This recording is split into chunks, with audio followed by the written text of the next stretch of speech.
सत साहिब सतगुरुदेव की जय। बंदी छोड़ कबीर साहिब जी की जय। बंदी छोड़ गरीबदास जी महाराज जी की जय। स्वामी राम देवानंद जी गुरु महाराज जी की जय हो। सर्व संतों की जय, सर्व भक्तों की जय, धर्मी पुरुषों की जय। श्री काशी धाम की जय, श्री सुडानी धाम की जय, श्री क्रोथा धाम की जय, श्री बरवाड़ा धाम की जय। सत साहिब कबीर दंडवतम गोविंद गुरु, बंदो अभिजन सोए, पहले बहे प्रणाम तिन, नमो जो आगे हो। कबीर गुरु को की जय दंडवत, कोटि कोटि प्रणाम। कीर्तन जाने भृंग को, यो गुरु कर है आप समान। कबीर सतगुरु के उपदेश का, सुनिया एक विचार। जय सतगुरु मिलते नहीं, जाते नरक द्वार। नरक द्वार में दूत सब, करते खेचा तान। उनसे कभू नहीं छूटता, फिरता चारों खाने। कबीर चार खानी में भरमता, कबहू न लगता पार। सो फेरा सब मिट गया, मेरे सतगुरु के उपकार। जय जय सतगुरु मेरे की, जय जय सतगुरु मेरे की। सदा साहिबी सुख से वसियो, अमरपुरी के डेरे की। जय जय सतगुरु मेरे की, जय जय सतगुरु मेरे की। सदा साहिबी सुख से वसियो, सतलोक के डेरे। निर्विकार निर्भय तू ही, और सकल वैमान। जी साधो और सकल वैमान, सब पर तेरी साहिबी।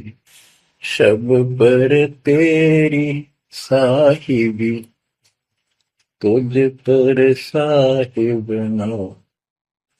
निर्विकार निर्भय। परमपिता परमात्मा कबीर जी की प्यारी संगत को दास का आशीर्वाद है। परमात्मा आपकी लगन अटल लगावे, इस गंदे लोक का दुख आपको याद रहे, अपने घर जाने की तड़प आप में विशेष बढ़े। एक बात तो आपको याद बार बार दिलाता है दास, और आप भी महसूस करते हो, आपको पता है कि यहां ना रहेंगे ना कोई रहा है। तो फिर बीच का जो समय अपना है, मानव जीवन जो मिला है, ये भक्ति के लिए, मोक्ष के लिए, शुभ कर्म करने के लिए प्राप्त होता है। ये कितना समय है आपके पास? 10-12 साल तक तो अब बहुत बच्चा होता है, 15 तक, 16 तक। फिर जवानी की मस्ती आ जाती है, शरीर स्वस्थ होता है, और फिर विवाह हो जाता है। विवाह के बाद परिवार की लगन लग जाती है, उसके पालन पोषण, उससे निमटता है, इतना बूढ़ा हो जाता है, वृद्ध हो जाता है। वृद्धावस्था में कभी गोडों में दर्द, घुटने दुख है, कभी सिर में दर्द, कभी दांत उखड़ गए, आंखों से दिख नहीं रहा, कभी बीपी आई, कभी शुगर की बीमारी। तो इतनी परेशानी आ जाती है इसके ऊपर, जीना हराम हो जाता है। तो इस इतने से काम को आप देख लो, ये प्रोसेस है इसका। यदि मोक्ष नहीं हुआ, पूरा सतगुरु नहीं मिला, तो फिर अगले जन्म में क्या होगा? फिर पीछे तू पशुआ की जय गद्दा बैल बनाई, ये 56 भोग कहाँ मन बोरे, कि तक कुरली चलने जाएगी। ओहो। अब बच्चों, हम जिस सुख को सुख मानते हैं, हम चाहते हैं धन हो, मंत्री बने, मुख्यमंत्री बने, बस हमारी महिमा हो, यश हो। ये कहने से, सुनने से, कल्पना से कुछ नहीं होता। ये पिछले पूर्व जन्म के तप धर्म कर्मों से प्राप्ति होती है। इस जन्म में यदि शुभ कर्म नहीं किए, अच्छे कर्म नहीं किए, फिर वहीं के वहीं रह जाएंगे। यानी कोई शुभ कर्म बनेगा नहीं है, अगले जन्म में फिर कुत्ते की में पाएगा, आज चाहे कोई किसी देश का राष्ट्रपति है। तो क्या बुरी बनेगी अपने साथ? देखो, हम धन चाहते हैं, निर्धन के मन में एक कतड़ हो है कि धनवान सुखी। धनवान सोचता है राजा सुखी। अब आपको एक छोटा सा उदाहरण देता हूं। अब्राहिम सुल्तान अदम राजा भी था, धनी भी था, खूब पैसा था, 18 लाख घोड़े, तुरा, अनगिन खजाना, और बकवाद करने में कसर नहीं छोड़ रखी थी। 16,000 विवाह करा रखे थे। तो भक्त आत्माओं, परमात्मा ने उस अपनी प्यारी आत्मा को उस नरक से निकाला जिसको वो सुख मान रहा था। ओए ओए, ये विचार करो, ये है वो तत्व ज्ञान जो सार निकाल कर दे दे आपको। कोई तो कहता है मैं एमएलए बन जाऊं, आशीर्वाद दियो, हम उसको भगत ही नहीं मान दे, उसको कहते तू जा राजनीति कर ले, फिर देख लिए जब तेरे ग्रांड हो ले तब आ जाएगी। तो हमारा नियम हमारे भगवान का बताया है, जितने भी नियम आपको दिए। तो बच्चों, उस आपको खूब कथा सुना रखी है, सत्संग अनेकों सुना रखे हैं। अब्राहिम सुल्तान कौन था? ये सम्मन था जिसने अपना बेटा काट दिया था अपने गुरुदेव की इज्जत और आबरू के लिए, उनको भोजन कराने के लिए। परमात्मा कहते हैं नुक्ते ऊपर रिझ जाएगा रे, गरीबदास जी कहते हैं नुक्ते ऊपर रिझ जाएगा रे, कोटि कर्म जड़ जाए तुम्हारे। अब उसके मन में, क्योंकि ये सत्संग इसलिए सुनाए जाते हैं कि आपकी आत्मा यहां से कति हट जाए और केवल सतलोक में आस्था बढ़ जाए। उसकी सतलोक में आस्था बनी नहीं उस समय, और ये पश्चाताप करता रहा, हे भगवान मैं धनी होता, बेटा काटना नहीं मिलता, हे भगवान मैं धनी होता। उस जन्म में भी मालिक ने उसको बहुत कुछ दे दिया था, लेकिन फिर भी उसकी वो इसी तड़प के कारण दे दिया, और वो ही उसका जान का झाड़ बन गया। वो पार नहीं हो पाया,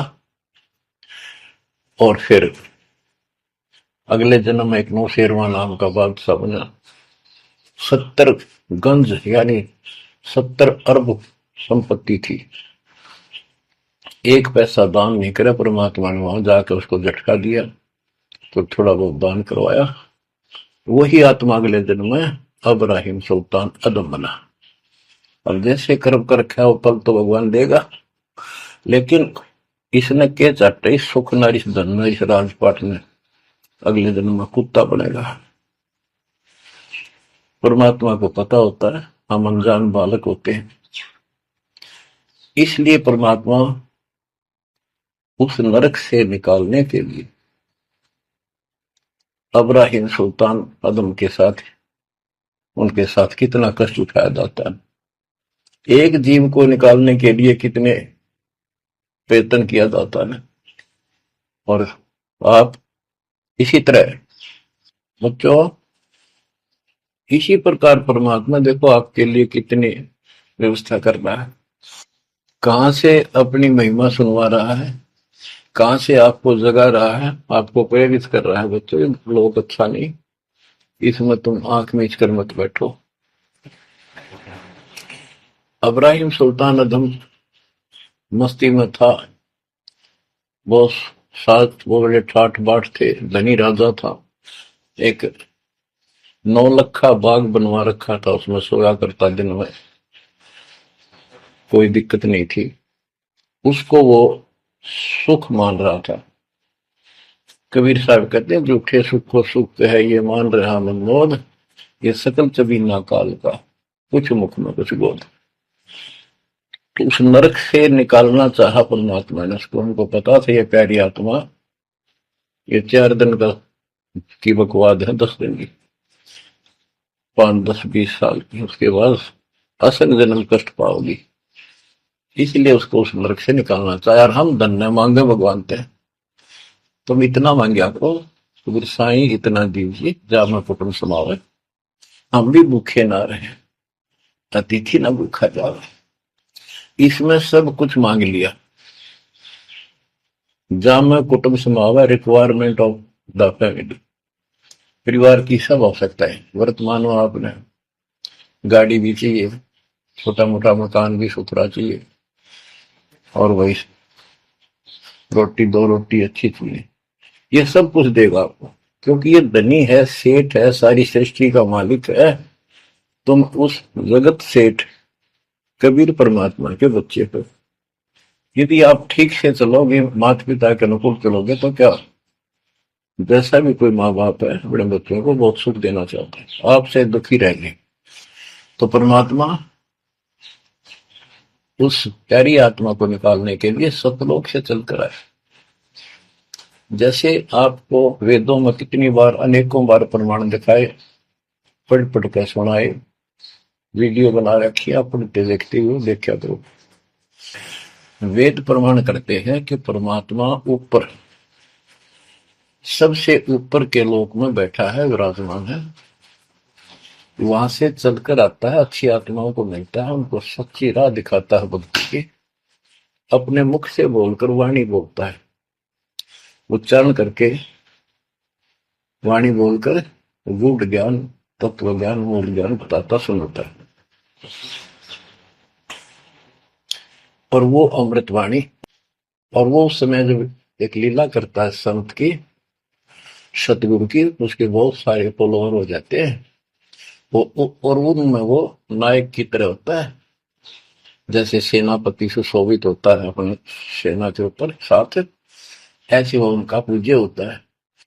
और वो जो वाणी बोलता है, वो उनके फॉलोअर के लिए, उनके अनुयायियों को बहुत आनंददायी होती है, बड़ी प्यारी लगती है, क्योंकि वो भगवान की चर्चाओं से भरी होती है और उस मालिक के मुख से उच्चारित होती है। तो गरीबदास जी ने यही बताया है, सुनत ज्ञान गलताना, पद पद समान, अमर लोक से सतगुरु आए, रूप धरा करवाना, ढूंढत ऊंट महल पर डोले, बूझत साहबियाना, दूजा रूप दरिया का सिद्ध का, यात्री का, मुसाफिर का, महल सराय बखाना, ये तो महल हमारे हैं, तू पंथी फिरे आयाना।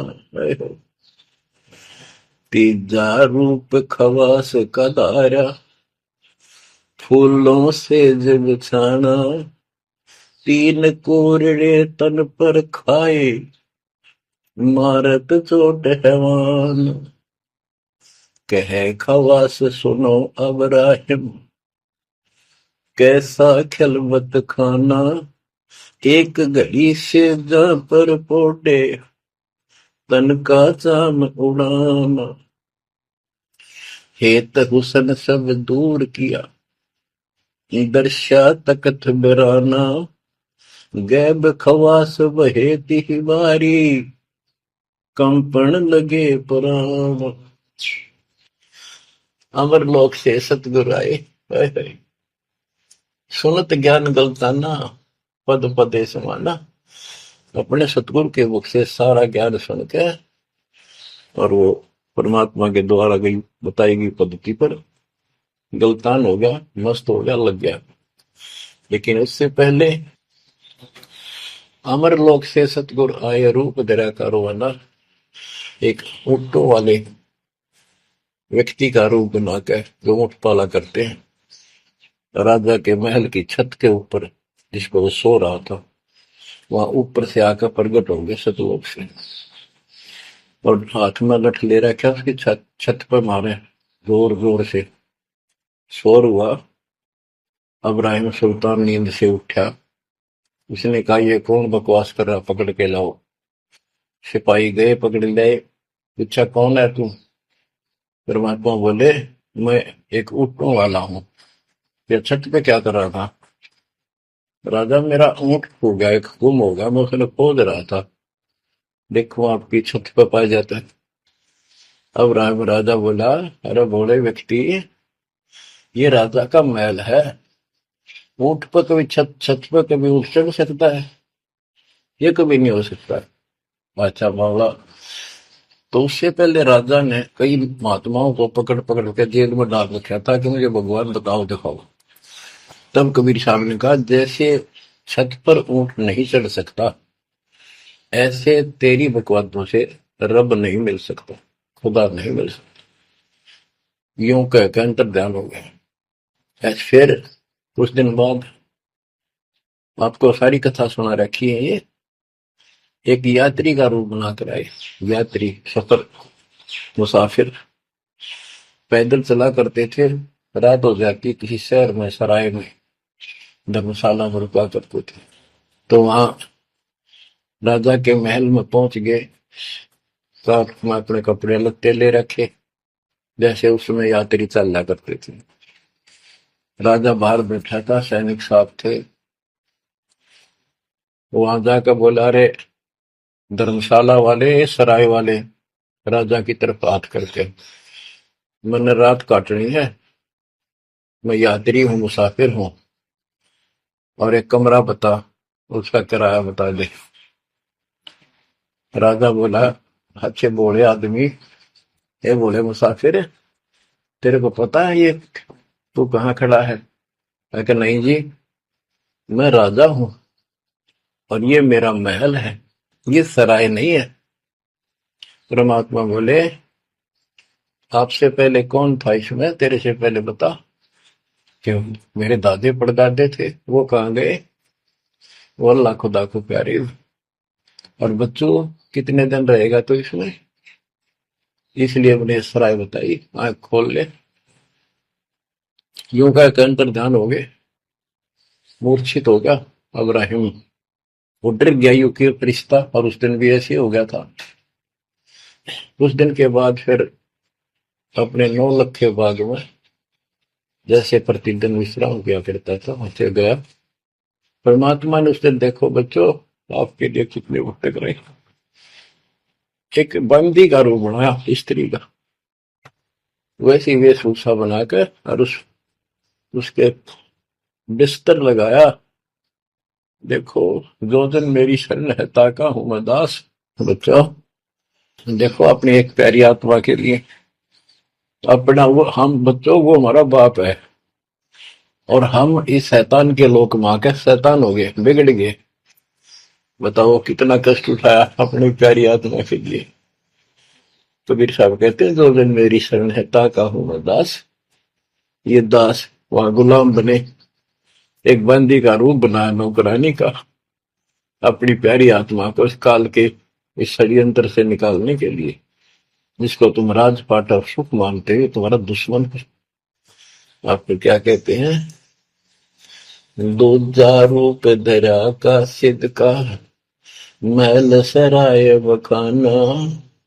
ये तो वो बोला कि परमात्मा ने, गिरिदास जी बताते, कबीर साहब ने दूसरा रूप एक मुसाफिर यात्री का बनाया, और इस महल को सराय बताया। और वो क्या बोला ये तो महल हमारे हैं, तू पंथी फिर अयाना। ये हमारे महल है, तू अनजान पंथ यात्री घूम रहा है, कहाँ गया। तीजा रूप खवास का दायरा, फूलों से जब छाना। तीन कोरडे तन पर खाए, मारत चोट हैवान। वो शैतान अपने परमात्मा के बंदी समझ के उसने ये सोचा कि ये बंदी मेरी सेज पे कैसे लौट गई। परमात्मा ने उसका बिस्तर लगाया, उस पाप लौट गए। बंदियों की वेशभूषा नौकरानियों की अलग होती थी, रानियों की अलग। उसने कोद में आके कोरडा उठाया। एक घोड़ा इतना भयंकर दर्द करता है, घोड़े को भी पसीने आ जाती थी। घोड़ों के लिए होता था और उधर से दंड देने के लिए भी वही रखा जाता था। फटाफट फटाफट तीन कोरडे मारे, गुस्से में अपने मालिक के पास दौड़। तीन कोरडे तन पर खाए, मारत चोट हवान। कह खवास सुनो अबराहिम, कैसा खिलवत खाना। एक घड़ी सिजा पर पोडे, तन का चाम उड़ाना। तीन जगह नहरे नहरे निशान हो गए, खाल उतर गई। और हंसे भगवान, खूब हंसे। राजा के पसीने आ गए कि ये कोरडा लगे पर शहर और दस जा। उसका हाथ पकड़ा। वो परमात्मा हंस रहे थे, पेट पकड़ के, जैसे हम खूब जोरता हंसा करे। उससे बात पूछने के लिए हाथ पकड़ा। तीनों बता, हंस कैसे रही है। कि मैं इसलिए हंस रही हूं कि मैं तो इस तेरी गंदी सेज पर एक घड़ी सोई थी, मेरे तीन कोरडे लागे, मेरी खाल उतर गई, और बच्चों तेरा के हो जाए दिन रात सोए। और जो सोवत जो सो रहा था, उनका के हाल बुझाता। इतना कहते अंतर ध्यान हो गया। अब बच्चों, आपको पता है पूरी कथा। फिर जंगल में घूमने गया, शिकार करने गया, वहां तीन कुत्ते लिए, बहुत से खाड़े करके उस नरक से निकाला अपनी प्यारी आत्मा को। ओए ओए। फिर कहते हैं उसने जब ज्ञान समझ में आ गया कि तो कति नरक दिखने लग गया वो राजपाट। गैब खवा से बहे ही वारी, कंपन लगे पराना। उतरी तेरी ले फकीरी, पैरा तो सा खाना। मुलमुल खासा दूर बगाया, ताखी पैर अमान। कहते हो सुंदर कपड़े, राजशाही कपड़े उतार के और अपना सामान एक कंबल लपेट लिया। 16 सहेली छोड़ी, 18 लाख तुराना। सतगुर शब्द लई फकीरी, अब्राहिम सुल्तान। 16,000 औरतें, एक से एक सुंदर, 18 लाख घोड़े, और सतगुरु के शब्द से उनकी विचार सुनकर राज त्याग कर फकीरी संन्यास लिया, घर से निकल गया। कितना धन था वो बताया, थोड़ा सा वर्णन है। हीरे मोती मुक्ता छोड़े, अरबों दरब खजाना। 70 खान 72 उम्रे, तजे अमीर जवान। मेवा मान बढ़ाई छड़ी, अमृत भोजन खाना। नंगे पैरों भये पियादे, बरकत छाड़े निशान। घोड़े जोड़े सब ही छोड़ चले, अनंत फौज तिलखाना। सार शब्द दिल अंदर वेद्या, अविगत अमल दीवान। चढ़त गयंद इंद्र की नाई, सूरज अर्थ छपाना।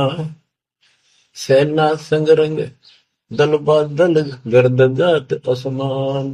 होए होए। कहते इतने ठाठ थे इसके, जब हाथी के ऊपर चढ़ के आगे पाछे सेना चला करती थी, दूसरे अपने राज्य जाता था शहर में, इंद्र की तरह ठाठ बांटते न। उसकी सेना चलती थी, धूल इतनी उठती थी आकाश में, तूफान सा आ जाता था, गुमार चढ़ जाता था, इतने ठाठ थे उसके, सूरज भी दिखना बंद हो जाता था उस धूल से। ये राजाओं की महिमा मानी जाती थी। जब ये परमात्मा के शरणों में आगे नाम लिया, शरण आने के बाद फिर परमात्मा ने कहा, अब सबको समझाओ, आप मुसलमान भाई बच्चों को लाइन पर लगाओ। गुरु जी रूप में परमात्मा थे, क्योंकि ये तीन रूप में लीला करते हैं, एक बालक रूप में, एक ऐसे कहीं साधु संत रूप में कहीं डेरा बना कर लग जाया करते थे, वहां के आत्माओं को निकालने के लिए। और कभी जैसे प्रगट हुए गरीबदास जी के आए फिर चले गए, ऐसे भी करते हैं। उस समय एक गांव में आश्रम बना कर रहते थे, लीला करते थे। तो एक बार बताते हैं, इब्राहिम सुल्तान मक्का में चला गया, उनका हज का समय था, और मक्का की तरफ पैर करके सो गया। मुसलमान भाई कहने लगे, तो अनादर ना करवाई, कि पैरों इधर कर ले। तो बोला, भाई करते हो मेरे पैर जिधर भगवान ना हो, खुदा नहीं है। तो चारों तरफ घुमा दिया, चारों तरफ मक्का गेल घुमा, ऊपर ने कर दिया पैर, ऊपर ने मक्का, नीचे नहीं रहा। दसों दिशा को मक्का फेरा, चरणों बांधे कुराना, दास गरीब कबीर पुरस को, अमर किए सुल्तान। हम क्या बताते हैं कि दसों दिशा को मक्का फेरा, चरणों बांध कुराना, वो समझाया करते थे। इस कुरान के अंदर कंप्लीट ज्ञान नहीं है, पुस्तक अच्छी है, पाक पुस्तक है, लेकिन इसमें संपूर्ण ज्ञान नहीं है। और जो गुरु बनाओ, सतगुरु से नाम लो, उसके पास संपूर्ण ज्ञान होता है, पुराण का भी, वेद का भी। लोग अपने जो रूढ़िवादी हो चुके होते हैं, वो कम ही सुनते हैं, क्योंकि उसमें शास्त्रों का ज्ञान किसी को नहीं था। फिर भी प्रयत्न जारी रखा, कुछ लोग समझ में भी आया जिनको चाह थी भगवान। तो बच्चों, इस प्रकार मालिक आज आपके लिए कसर नहीं छोड़ रहा। किस परम पिता ने देखा आपको कैसे निकालने लगे इस गंध से, निकले। तुम ये सत्संग ना सुनने को बोला है तो जम जाता है, नौका नो प्राणी बेसिक ऊपर ऊपर का मंत्र भी करता रहता है। तो अच्छी बात है, मंत्र करते हो, सेवा करते हो, दान करते हो, तो आपका धन जुड़ गया, तो आपके साथ रहेगा। अब बच्चों, जो आप सेवा, सुमन, दान, भक्ति कर रहे हो, ये आपके जुड़न लग रहा है, आपका बैंक बैलेंस जमा हो रहा है, खूब होगा। लेकिन आपकी आस्था यहां से निकलने की ना बनी तैयो, तो आपके लिए दुश्मन बन गया। आपका जन्म होगा, फिर ठाठ हो जाएंगे, इंद्र बनोगे, कभी ब्रह्मा विष्णु महेश की पदवी पाओगे, बताओ, देवता बनोगे, फिर पृथ्वी पर राजा बनोगे, और फिर ऐसे घसियारे होगे जो आज हो रहे हो। जब जाकर कल ठिकाना होगी, इतना बुद्धि भ्रष्ट रहेगी। तो इन बातों को आपने ठीक से समझना होगा। फिर क्या बताते हैं, सुल्तान आदम ने आगे जाके बताया, समझाने लगा, जो मान नहीं रहे थे उनको, छोटे मोटे घर में सुखता हुए सब कुछ दिखाई दे रहे थे। तब एक व्यक्ति को समझाया, घर में कुछ नहीं था, दो पति पत्नी थे, एक गाय बांध रखी थी। अब उसको समझाने लगे, आजा भक्ति कर लो, भगवान का राह पकड़ लो। मैं राजा इब्राहिम सुल्तान आजम था, मैं छोड़ के आ गया सारा भगवान के लिए, ये 2 दिन का है, फिर पशु बनोगे, पक्षी बनोगे, दो जग की आग में जलोगे। वो बोले, तो अपना काम कर, आया है सुबह सुबह शिक्षा देने। या तो तू इब्राहिम सुल्तान नहीं, ये झूठ बोलता है। इब्राहिम सुल्तान आदम है, तेरे जैसा मूर्ख नहीं, इतने ठाठ को छोड़कर धक्के खाता करे। अब बच्चों, उनकी बुद्धि के अनुसार बालक थे, वो तो अपने हिसाब से सही कह रहे थे, लेकिन जिसके गिला भगवान था, और जिसमें सब कुछ नर्क दिखाई देता, और वो कैसे मानो उनकी बात है। रांडी ढांडी नाथ, गरीबदास जी ने बताया कि ये बोला इब्राहिम, रांडी औरत ढांडी एक गाय कि रंडी ढंडी ना तजे ये नरकिये काग, ये बलक बुखारा छोड़ दिया ठीक हुए पिछली लाग। ये पिछली लाग पिछले संस्कार थे कोई, आज मैं सब कुछ पढ़ गया। बच्चों आपकी भी अब पिछली लाग है ना। कौन उठे सुबह सुबह नींद छोड़ के, काल तो सुआ हुआ है हते बिरान माटी करा कर कुत्ता बना के गली में सुआ होगा, वहां भी उठना जी ना करे। कुत्ते देखे आपने वैसे नशा होते हैं। कति निकट से आ लेगी ना गाड़ी, जब थोड़ा सा उठ के न टलेगा जब सर पर बाज ले ना, तुमने सोचा विश्राम कर रहा हूं। तुम पहले महलों में था, वह आदत आज भी है, तो ये सुधरना और समझना पड़ेगा। बच्चों एक तत्व ज्ञान परमात्मा ने जो बताया, उसके अतिरिक्त इस पृथ्वी का किसी के पास भी तत्व ज्ञान नहीं, और उस तत्व ज्ञान के बिना जीव का उद्धार नहीं है। तो तत्व ज्ञान आज दास के पास है या परमात्मा के पास था? मेरे गुरुदेव के पास था। मेरे गुरुदेव ने कहीं नहीं बताया किसी को दास के अतिरिक्त। और कबीर परमात्मा ने अपने बच्चे गरीबदास को विशेष रूप से बताया, धर्मदास को बताया, लेकिन उस समय ये गुप्त ही रखना था, अब जाके इसको खोलना था। एक छोटी सी वाणी सुनाते हैं कुछ उस परम पिता की महिमा की। अथ सुख सागर बोध से अविगत महल की सुन बात, एका एक संग न साथ, जासे हुआ सकल जहान ओंकार पंच